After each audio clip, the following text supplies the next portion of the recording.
nhớ rồi trong cái tiếp như số lên số tụi nó đã xuyên chơi và cái này trẻ đó cho trong đời tá la là đã xuyên mà và trong này là sau khi và khi trẻ này giờ sau khi chế một khổng ví dụ mua tỏ sẽ dụ mua dụ vô chuột không nói chi nữa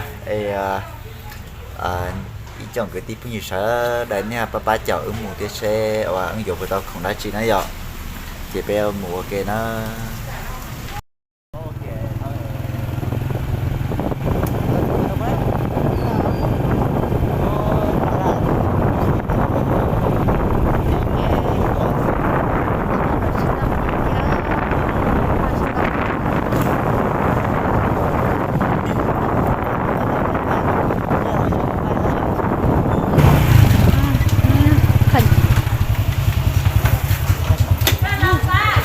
tỷ lấy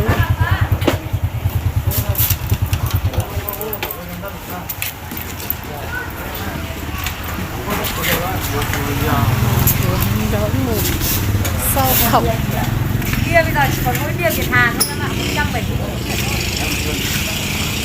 cho từng không? Bia Việt Hà cái kìa 170.000 kìa, còn bia rẻ hết rồi. 170 á? Đấy cái trắng trắng đấy bia Việt Hà đấy. Ít phần nó. Shippo. 170.000 à? Ồ, nó hết rồi thì mới làm thế nào em? Tết là mua nhiều quá lên nhiều.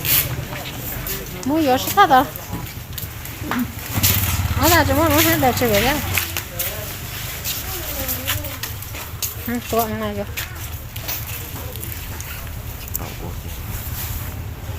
Chưa cho nó. Rồi có gì chịu á? Chưa khử rồi. Hả? Chưa khử rồi. Để xem ta tao là gì hả? Em nói đây thôi. Rồi cho tư.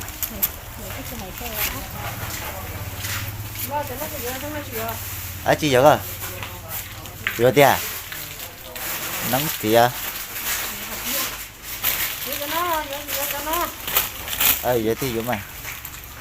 Ta tỏ tôi sự than á. À chị? Giờ chơi giống mày. Giờ nó hay sự than.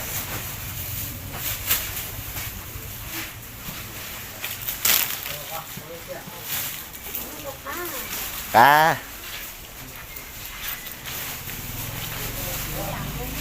hả? Nói chơi gì muốn đỡ mà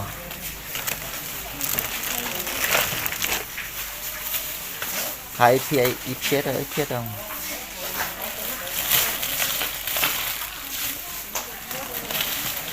Đi xin mua khổng, đi xin mua đồ tao ê.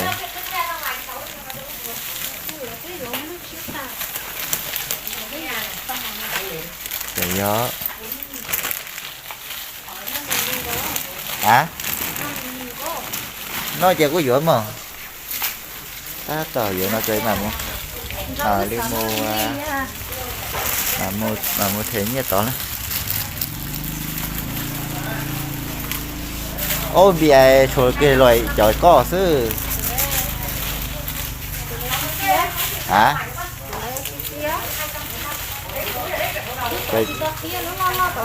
Cái nơi kia cái đấy kia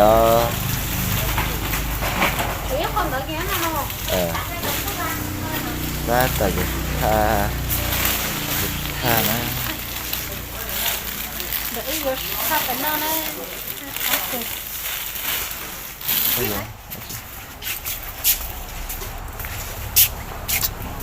sai khổng nó hả? Chứ mà nó có căng chứ nó gọi là trời ơi chứ thôi chứ thật á chị à em hỏi là nếu bên này thùng bao nhiêu ạ? Đây nếu bên này thùng bao nhiêu ạ? Cái loại này loại ngon của nó là 150 một thùng em ạ. Chắc dưới mà thông à? 24 lon. 24 lo. Toàn 24 lon thôi mà. Có lấy không? Gửi thùng không? Cho em một thùng. Em thùng vào cái bia này nó.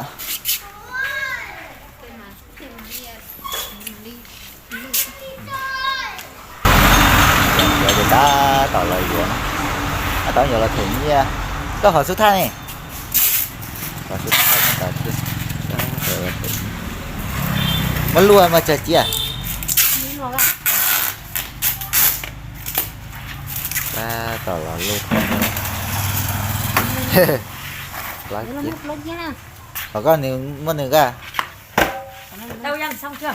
em Mấy xong cân? rồi kẹo là 3 cân Hơn 3 cân. phải cho 3 cân đi Rồi rồi.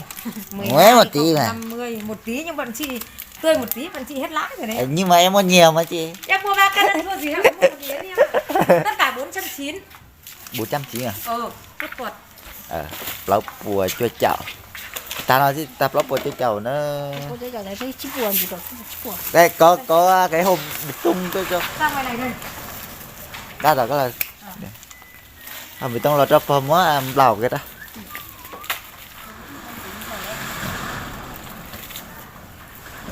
Đây đây cái thùng này. Khóa luôn rồi chị tí với nhá. 90.000 em ơi. ta hành ra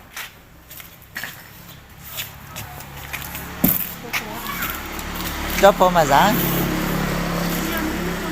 dê chỉ giá hồ cho em ấy Sao có thùng quay cả thùng. Đây là cảm ơn.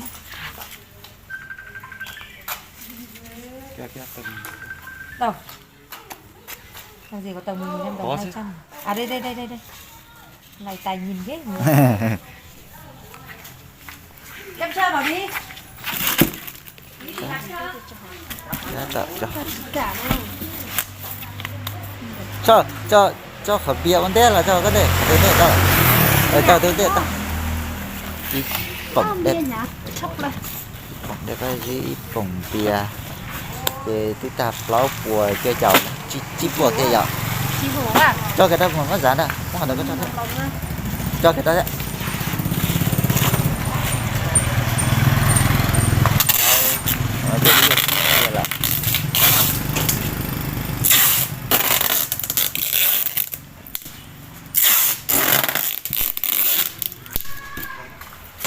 chỉ mới luôn à mình nghĩ được Sợ đâu, chắc lắm đấy. Ra.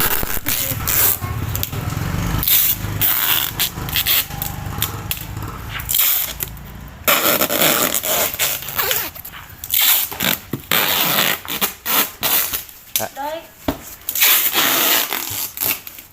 Thảo chắc.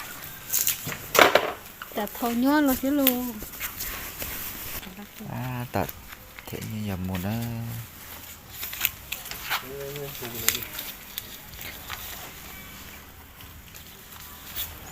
à vậy lì xin chỉ dầm cháu phải tỏ tung luôn Sao nó có ông túa?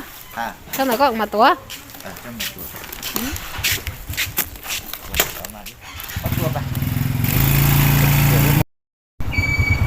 Rồi nó chê lo dưỡng cái nơi dưỡng cái buồn. Đấy không cái buồn.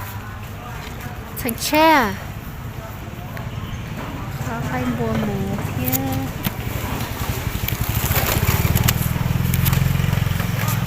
tụi giờ thế mà cho bọn nó họ tới bỏ vào đó hắn tới tròn nó khổ Chị túa nó đây đi. em muốn thi cái chi ạ Nhớ thế không? em xem Xem đi. em mua đây là thịt chấm hay thì xem Thịt đen. thì đem à Chân đen xì đấy. để cho tá nó Ăn thế nào mà bán rẻ nào?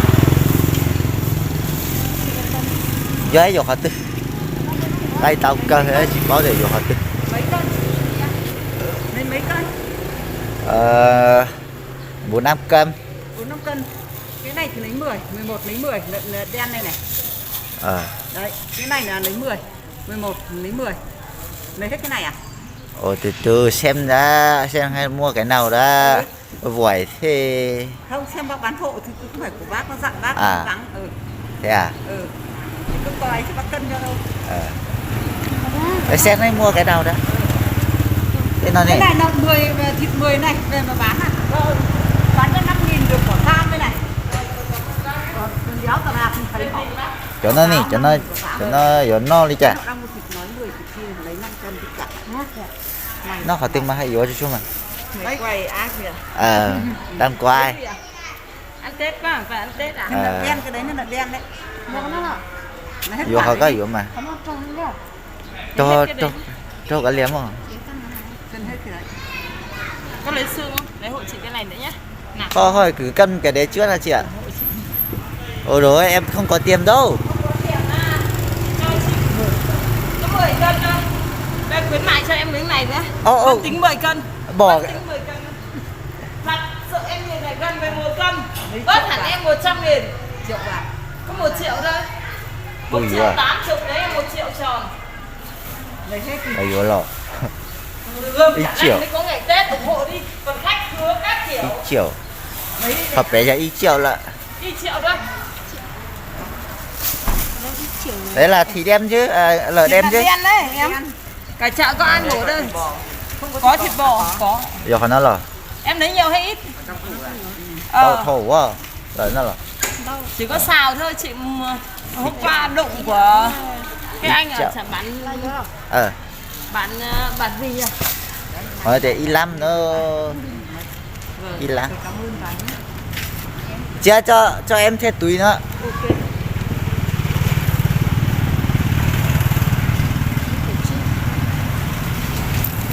Y lăm là. Chỉ mình nhẹ lơ. Là tức cái khí quả là khí. Cái túi sang đấy nó sẽ chia thôi. Nhỏ mà.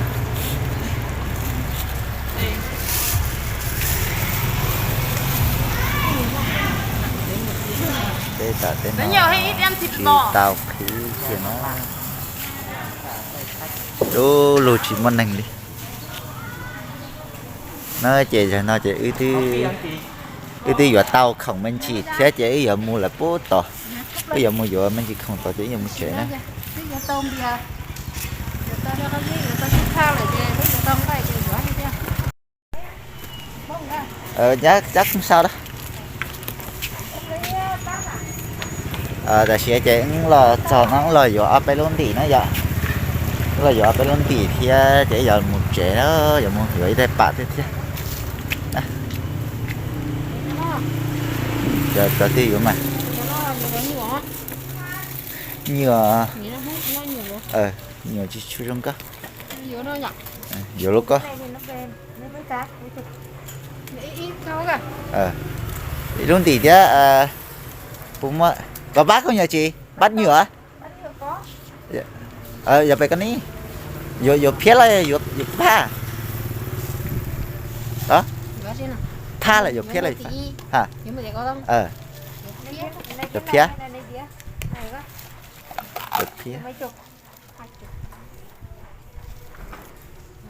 về chạy đi lúc trào xanh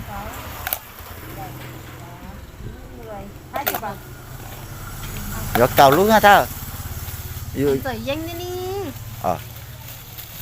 có cầu luôn giờ thế giờ đi lúc ít cà phê hơn thì hơi giờ ít bà thế à dạ giờ là cái khi kia thì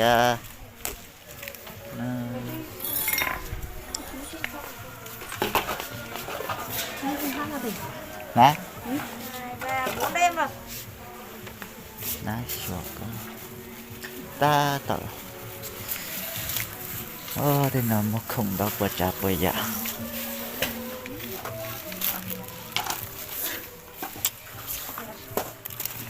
thôi cái giọt khâu là có giọt chi nó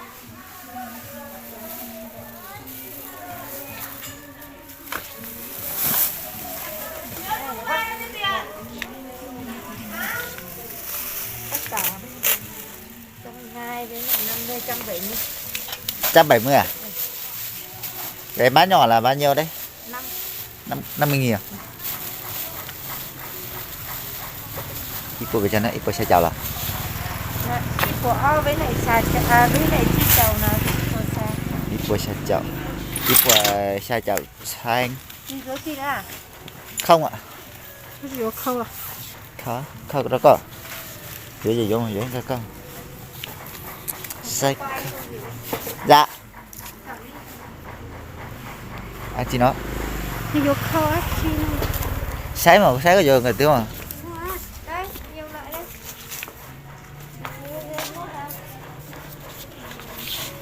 khẩu mình táo Thế nó đúng mà. đó Đấy, kẹp cái trâu đấy. Thế nó lên vô đây à? thế có hột táo à mấy giờ quá Năm vừa đấy.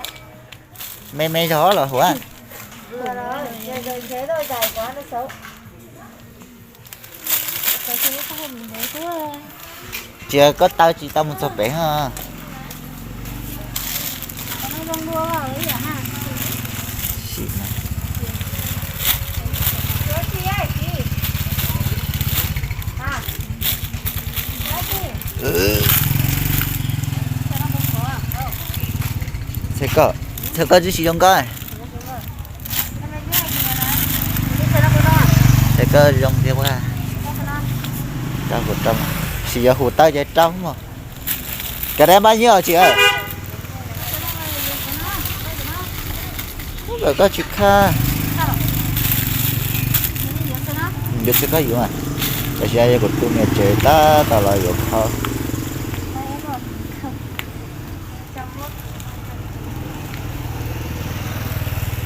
tiếc à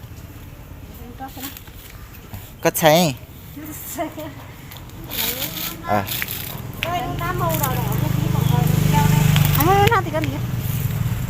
Nó từ bên không chịu. nan nhân chuột à ý dạng có sao thì giờ trò cá một phút rồi đúng không vậy các bà à Bà họ từ chỗ nào nó? bà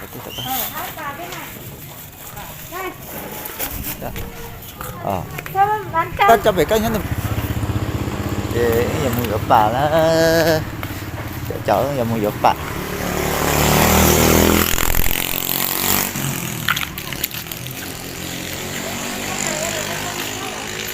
dạ Mua lại này, mua lại đấy. mua lò khác chứ chị Lại chân lưng cửa. ờ Cái này để em vào khi nào đi thôi nhé. ở đâu ạ Ở trong. nó hòn non cái gì mua là bò cá mà sấy nhau từ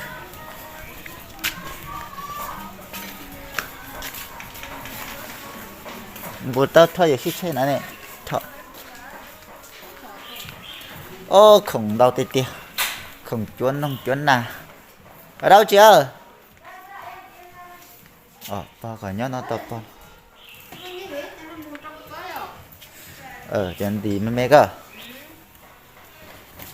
chỉ mới nhẹ nè Chị chơi mì à? ô nó than đâu cơ Thân đó thì nó lỗi qua trễ chẳng ta thôi trễ chắc thà.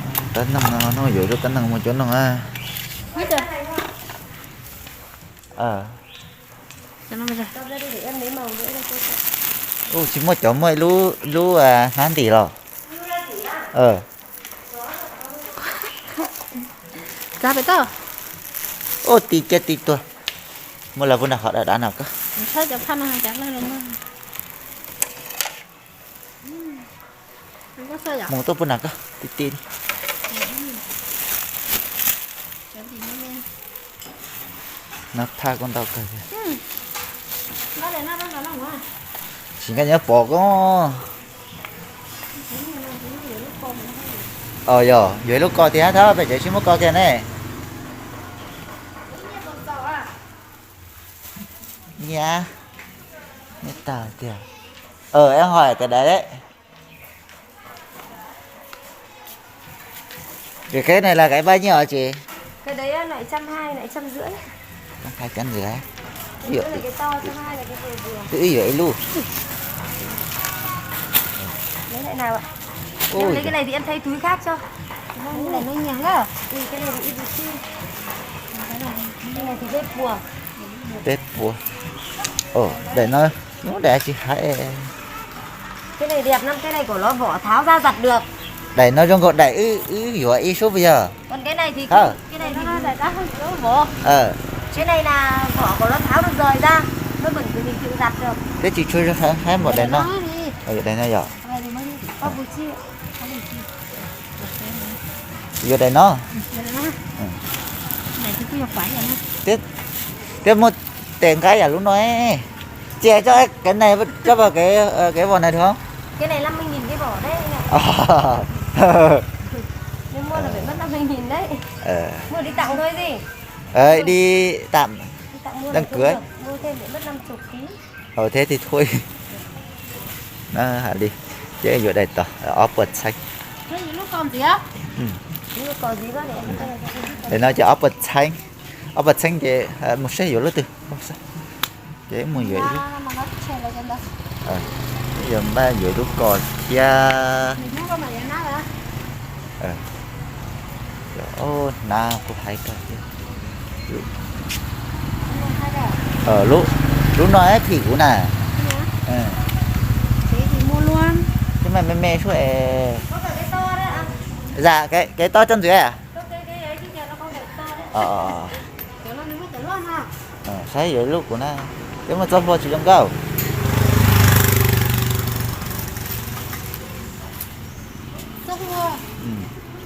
thấy nhiều lú nhiều lú ít bùa ó xíu quá xíu mấy nhỉ đây cái này chân rửa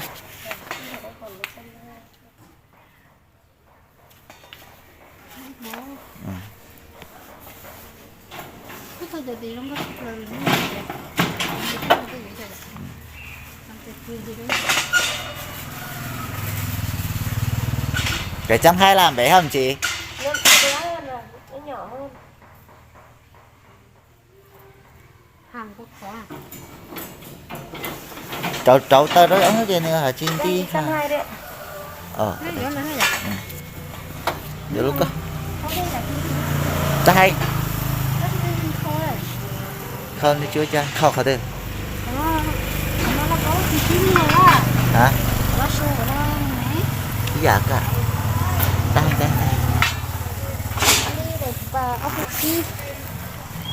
Bột chi lúc này ít bột ó thì bé bột xa.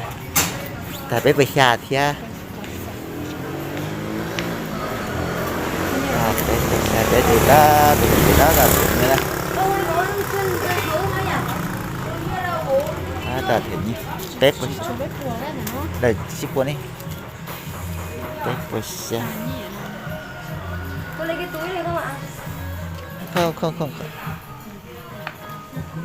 Tên nó rồi, không rồi. 250, 120, 370. Nó chỉ nên chậu đi nó chứ. Giờ ta là chế giờ mua gì rau có tỏ thì theo một trẻ nó. Không dùng đâu. Thế nó mà tôi vừa. Chế đi nó chế mua dùng người rau có tỏ nên cho chậu mình á. Ta sẽ chế ta tỏ giờ là một trẻ nó cũng là vừa chỉ mua rau lại. Là giờ phải tàu ba, chỉ mua tàu ba là chị. Theo nhiều trò cá một trẻ lại. Ô cái nữa nè, cái này chỉ cái à? cái này cũng nhiều đó. Chỉ mua trẻ ba trẻ sư, chỉ mua tàu ba này rồi. Ba anh thế. Chỉ mua trẻ một trẻ Bây giờ tôi không đâu, là nó. Không đợi trẻ một trẻ là. Mua tàu ba rồi chị. Một trẻ sư. Hả? Chỉ mua tập ba. Ô chỉ mua tập ba bảo ai chị cái liệt sư đây. Bùi quá chị tao ao à. Mua tập ba để không chuyện. Hả? Chị vô lo.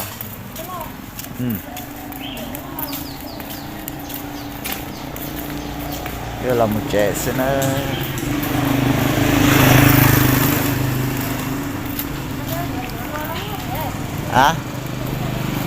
lúc trẻ lúc bé gì vậy lúc bao kiểu cái chỉ và rau chứ cá rồi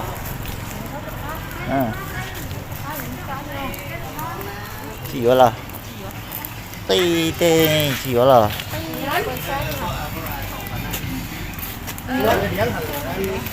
chỉ hóa chi cả hả chỉ cái mùi à ấy vừa bỏ nó mọi người rau cam coi cháu mua rau cam đi bỏ là đi bỏ hả em mà mua bỏ Không biết à? Không làm tin. Em biết là tôi có hỏi nó đâu. Em tưởng chị đi. Đi về nó đi mới đi ra được chứ. À. Đây là bán hàng quá. Nó đang sửa điện thoại. Một cái à? Này. bao nhiêu chị 25.000. Ai mua xin bảo Viettel đến thì bán đi. hôm nào đã Nó phải ở đây nhà cô có mặc mua đấy. lăn ê cô nó mà ô chị giờ muốn nó có tha cho một chuyện nó nói của tôi nhà chị Ôi mà chỉ nó chê cái nó đây là cái xe ví dụ nó ra ví dụ một chê nó cháy vô được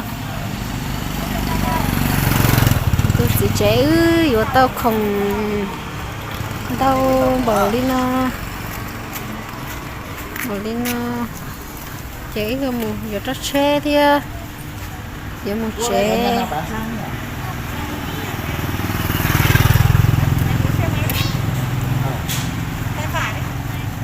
nó cháy vô được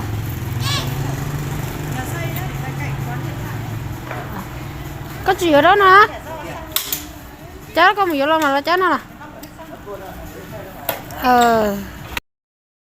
nó trên ba tao không ta đây ví dụ là một chế nữa ví nó không nhiều một chế nữa mọi người tôi mong mỏi là sẽ thả ra không ví chế tôi là tôi lúc chế rồi giờ chỉ tao không liền đó giờ phá muốn nói phá bây giờ muốn nó chế đâu mà mua thả mà ít qua xứ muốn nó đâu mà mua có tao mua nó ấy rồi chữa ra nó lúc nó đâu có luôn à tôi nhớ mẹ nó mà bắt đầu luôn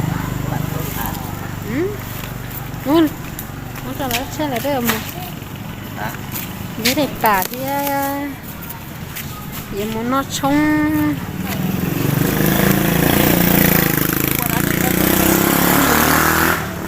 bây giờ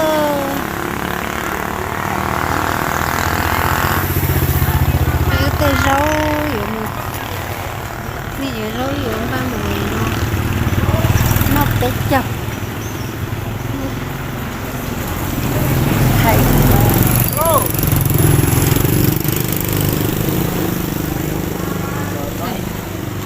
Tớ có chỉ mới lô lần đi nè dưới nó nát chắc lần đi đó để không ăn đâu cơ tớ chỉ lúc nào là chỉ chuột khi kia chứ chỉ chuột chống này nữa chứ chỉ ban hát cho tôi chứ chờ rau lần đầu giờ của tôi chỉ chế chẳng ấm mua dưới lúc nào cho là ứng thì chờ rau tao không ăn đâu cơ thật sự mà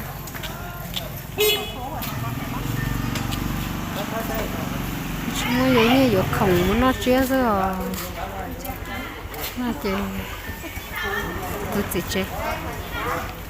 chỉ chơi vậy na và trâu yến đi đó đi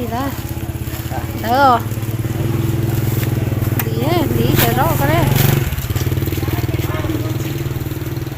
đi rau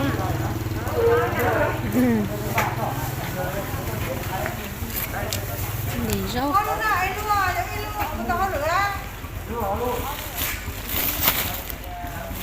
đi ra đâu á cái gì rau á mất kia mất kia mới chỗ có chó kia rau nhưng mà sẽ có chó bông tà chơi mất khi đó muốn gì không nè chị chơi rau chơi là hai tia tôi ba không muốn nó bé trâu thì mà chỉ mua actually chơi làm ba tia nhà rau đâu bé đi nó nên là chợ chậu sẽ bây giờ nó bé chậu trong đi chả này có ta lấy à lấy cho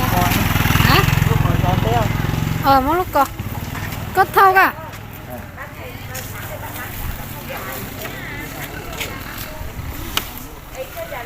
lúc có thau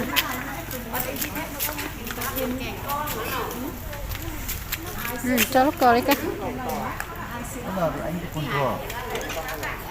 lúc anh nhà chị tổ cả cho số có cho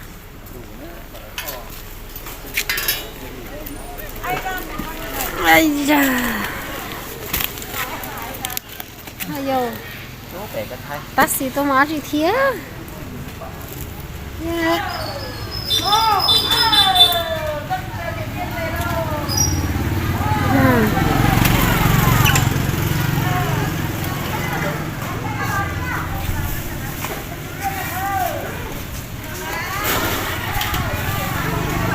thơ nó có một con lé à nếu cái cho chế tao khổ kế đó thế đi nó khổng đâu chế nó khổng vậy nhưng nào khổng đây tôi chỉ mà cho xía khi rồi vâng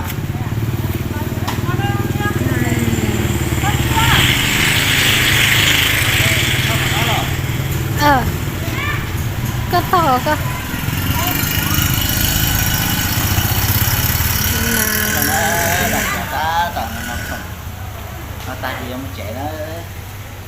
nó không ta giấy một trẻ do chị ba nó tại mà cái nước mà nó bé chậu nó là chị tôm bạc chỉ một giờ chị chỉ một tuần chúa thế nó cái mà chỉ mà sát đi tôi vừa không là lần tuổi mà tôi vừa chỉ tao đó chỉ theo